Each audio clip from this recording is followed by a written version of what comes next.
Hello everybody and welcome to another thought video. So, this is a video that I'll be sharing my thoughts about the new film Beetlejuice Beetlejuice. So, this is a direct sequel to the 1988 film Beetlejuice that was directed by Tim Burton. And so, what are my thoughts about the sequel? Well, I just saw a few days ago, and I saw it with my girlfriend, as Chris 99, and I gotta say that the film is really good, and I kind of like it, and this is Beetlejuice's first sequel, uh, and I know that I know that back then, and first of all, let me say I was a Beetlejuice fan, like back then when I was a kid, and I I always like watching the Beetlejuice movie, and I remember back then when I did dress up as a cosplay of Beetlejuice for Halloween a few years, and like, yeah, back in my teenage years, and yeah, I have a great Beetlejuice personality when I was dressed up in the costume for Halloween, and so I want to share my thoughts about the sequel. So this is Beetlejuice's first sequel since the first film came out in 1988. That's like 30 years, and after. Well, actually 35 years. I mean, so after 35 years, that Beetlejuice finally got a sequel. And I know that people been thinking about this for a very long time back then. Like, when is Beetlejuice gonna get a sequel? And uh, well, and I know they did make a cartoon series sequel that's Beetlejuice that was released in the 90s for only 2 seasons, if you remember the classic cartoon series. And yeah, so I saw the sequel, and I know they didn't bring back Alec Baldwin and then the some of the other original actors back, but they did bring back some of them. I mean, from the original. I mean, and I know I know they brought back Michael Keaton as Beetlejuice, and people always remember him. He is amazing Beetlejuice. He does an amazing job playing that character, and we also know him. He plays Batman from the 80s and 90s, and which I never really into Batman, and so yeah, so the sequel is great, and then I will give a little spoiler alerts, and if you haven't seen the film yet and don't want to get spoiled, just pause the video, and then when I get to the spoilers part.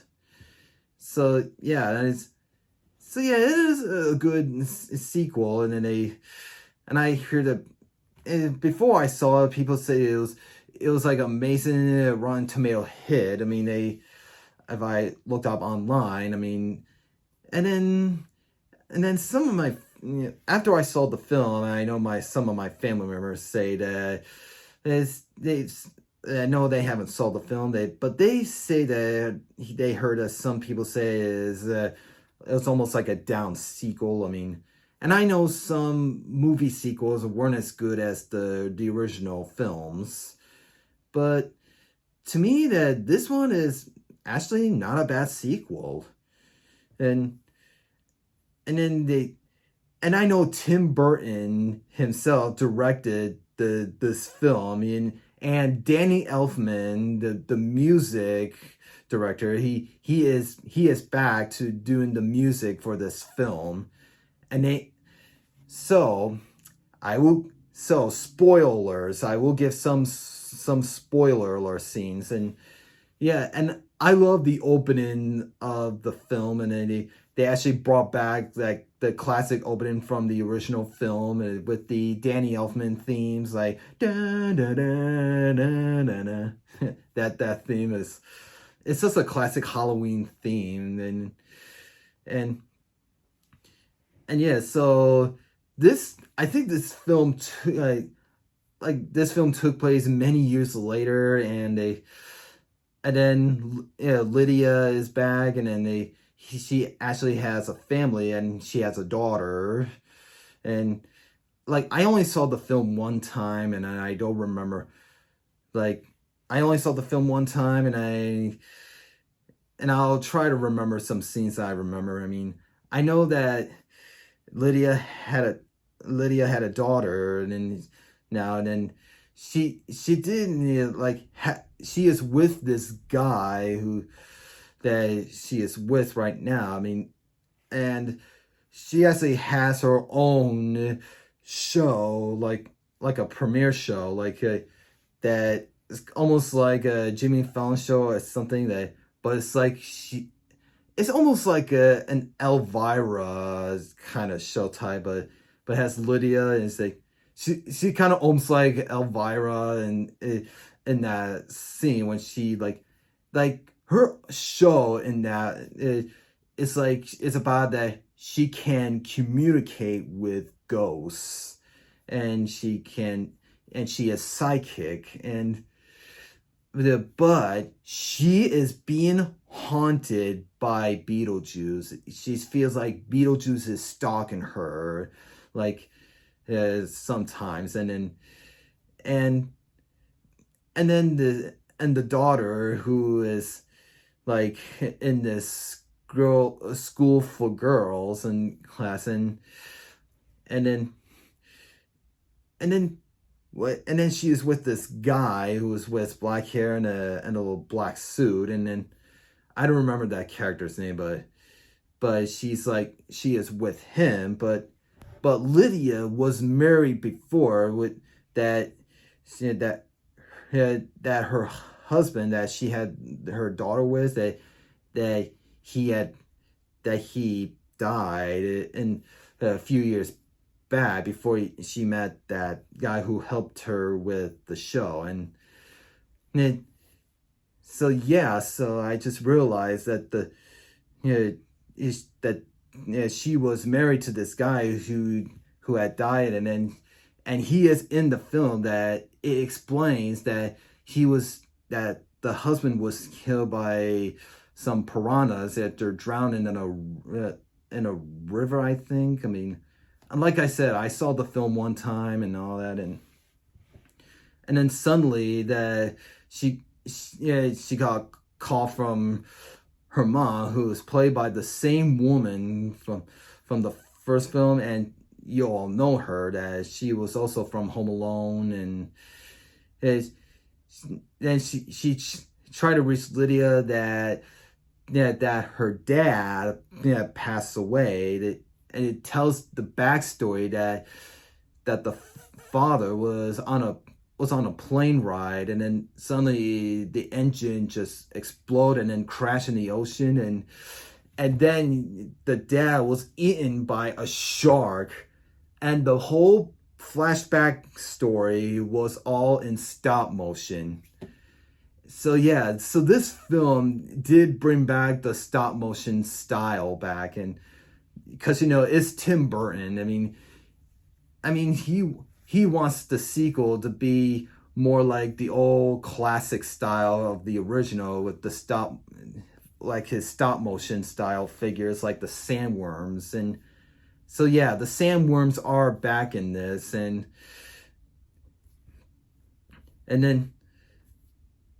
I'll give a few spoilers what my favorite parts. I mean, and I like the way how the daughter met this boy, that she was riding her bike, and then she crashed into this old tree house where she met this boy, and then she realized that he was a ghost, and then he brings her to the world of the dead, and then Lydia finds that out, and then then she first of all that she's still being haunted by Beetlejuice, that she feels like Beetlejuice is still after her, is trying to marry her, and and then suddenly that Lydia wants her daughter back, and then the only way to get to the world of the dead, she tries to get Beetlejuice to help her, but Beetlejuice wants to make a deal with her. If he helps her, then